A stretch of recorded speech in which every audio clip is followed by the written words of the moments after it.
How much does the night sky affect astrophotography with a telescope like the Seestar S30? Today we're gonna find out for real. Same telescope, same exposure time, but two completely different skies. We'll use two different targets and two different configurations, one with the dual band filter integrated in the Seestar and one without. To make this test fair and realistic, I choose two different objects. The first one is the Pleiades and the second one is IC405, the Flaming Star Nebula. For the Pleiades, I will not use the dual band filter because the Pleiades mainly emit invisible light. On the other hand, for the Flaming Star Nebula, I will use the dual band filter. Each target will be captured for just 1 hour, both under a dark sky like this and under a light polluted sky. Right now, I'm in the mountains about 1 hour from my home. The sky here is much darker with very little light pollution. The conditions are excellent, the sky is clear, there's no moon, it's just a little bit windy, and the temperature is also low,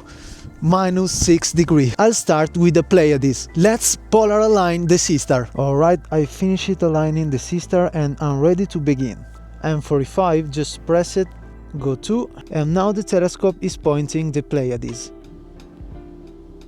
Oh, as you can see, there's much wind here. I have to move my car on this side. Again, no dual band filter here since the object emits mainly invisible light. I'll let the Seestar collect data for around 1 hour and then we'll check the results. I don't even know if my Seestar is happy being outside at -6 degrees. As you can see, with just 30 seconds we can see all of the lights around the star. So now I'm stuck with 20-second exposures, but look at this, it's amazing. So this is the picture I've taken with the 60-second exposures. As you can see, the elongated stars here and lots of artifacts. In this I used the 20-second subs and now the stars are pretty sharp and I can be satisfied with this result. And now I'm gonna show you the final result edited now in the Seestar app, and let's go.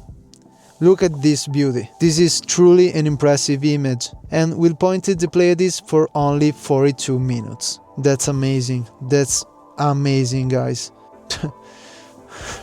Amazing.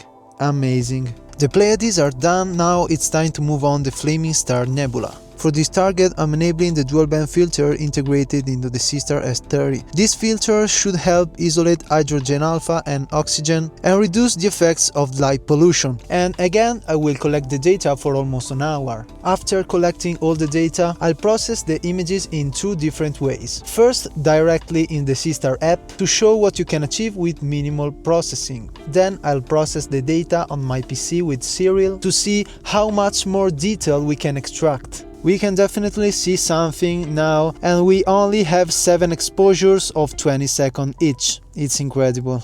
Look at this. In under 3 minutes we can see the nebula. It's amazing. I love this little telescope.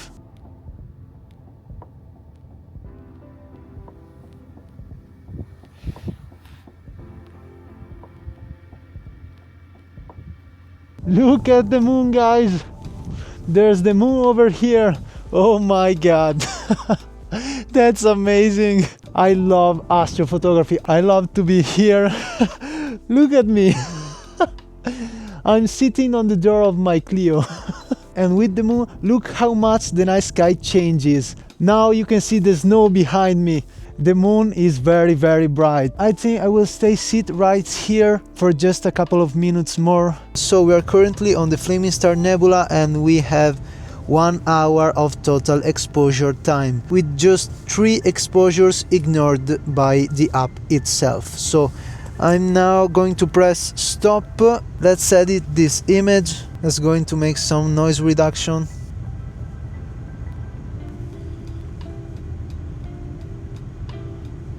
That's okay, we can save it. There we have the two results, this one and this one.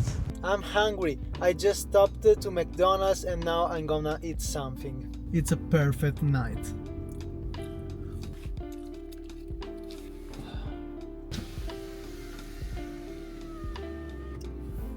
Alright, so this is the day after. I'm back home now, I came down from the mountains. Tonight I'm going to shoot again the Pleiades and the Flaming Star Nebula. I'll use exactly the same settings as yesterday, and as you can see, here at home I have street lights all around me. The sky here is completely different compared to what I had in the mountains. Tonight's conditions are still good because we don't have the moon, and you know how much of a difference the moon makes in astrophotography. Now I'm going to capture these two objects and then I'll see you back inside in front of my PC. Also tonight there are -4 degrees. Let's move on to those objects. Alright, let's start by looking at the results. These are the Pleiades captured from my home and processed using the Seestar app. This is the same data but post-processed by me using Serial. These are the Pleiades captured in the mountains and processed using the Seestar app.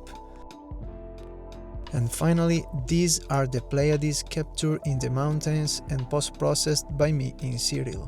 As you can see, the night sky conditions make a huge difference. The quality of the sky has a massive impact on the final result, especially where I live, surrounded by street lights. The mountain image processed in Serial looks fantastic. The result is honestly exceptional, especially for a smart telescope. That said, the Seestar app also performs incredibly well under dark skies. However, when comparing the images taken from home, I personally think the Seestar app does a better job than Serial. I'll admit that I processed the Serial images quite quickly, but removing all the light pollution and gradients from streetlights was very challenging. The Seestar app seems better trained for these conditions, especially in terms of noise reduction and background neutralization. Now let's move on to the Flaming Star Nebula. Here we have the image captured from home and processed using the Seestar app. This is the same image, still from home, but post-processed by me in Serial. These are the mountain shots processed using the Seestar app. And finally, this is the Flaming Star Nebula captured in the mountains and post-processed in Serial. Once again, the best result comes from the mountain image processed in Serial, where we can clearly see much more detail and a lot more nebulosity. In this case, I prefer both images processed in Serial. I'm not completely convinced by how the Seestar app processes nebulae because the result can look a bit artificial. That said, it still does a good job and the results are definitely solid. Here I'm showing you the two best results obtained with Serial, both obviously captured in the mountains. Just look at the amount of detail and depth I was able to bring out. Here instead you are seeing the best results obtained using the Seestar app, again both captured in the mountains. The Pleiades don't look bad at all, but when it comes to the Flaming Star Nebula we are still quite far from the result achieved with Serial. Now let's take a look at the different comparisons between the mountain sky and my home sky, and you can draw your own conclusions.